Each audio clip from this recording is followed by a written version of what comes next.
your body's telling you something, we should listen. But during the course of the pandemic, many folks decided to put off those doctor's appointments. In fact, 40% of women reported that they skipped preventative health services and routine checkups.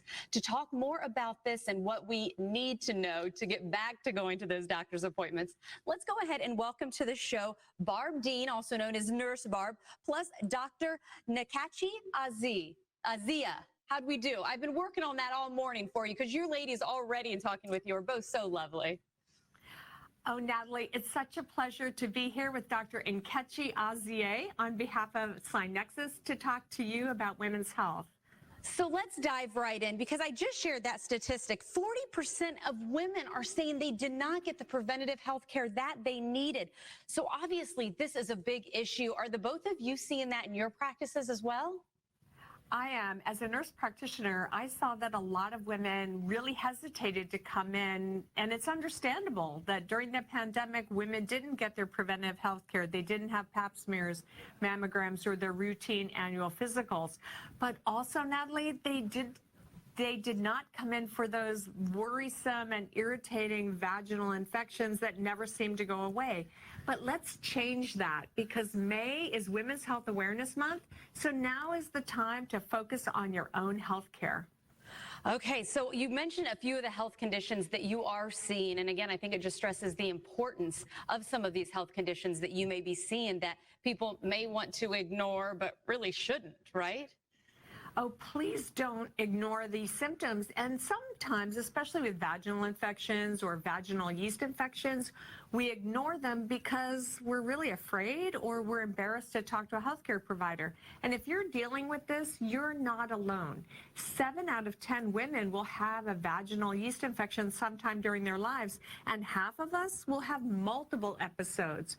But don't let fear or embarrassment prevent you from getting the healthcare you need and talking to your provider about some of the new options that may be available. Dr. Azia, I want to go ahead and get your thoughts on this one. Suffering in silence, something, of course, you always want to say that is not true. What are you seeing that you really want to stress today? So these yeast infections is particularly one of those that are underreported, and women don't like to talk about it, even to their sexual partners, to their best friends, and definitely not to their family.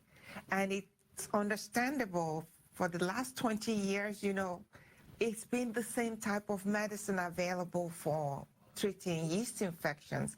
And for some women, these don't work. So they go to the drugstore and pick something over the counter or get a prescription from their doctor. It's the same type of medicine. And if they don't work, you guys say, I give up. And so in addition to the pandemic, this just kind of doubles the challenge and they just give up. But there is hope in the horizon, and that's why we're here to tell them there are some advancements that we would like them to know about. Well, let's talk about those advancements before we run out of time here. Dr. Azia, what are you seeing that you're really liking that people need to know about today? Well, in the last year, the FDA has approved a drug, a novel class of antifungal drugs. And this is a medicine that actually kills the yeast. And it is called Brexafemme, a single-day treatment for yeast infection. So because it works in a different manner to the old types of medicines, it offers an alternative to those women that the other medicines may not work for.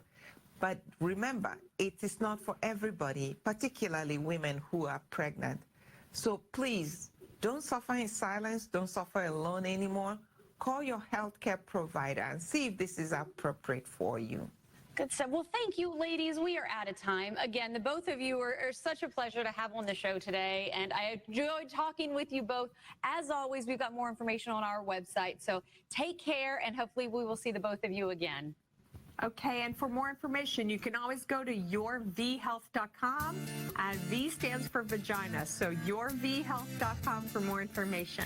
There you go, Nurse Barb. I can't say any more after that. She took care of it. Good stuff.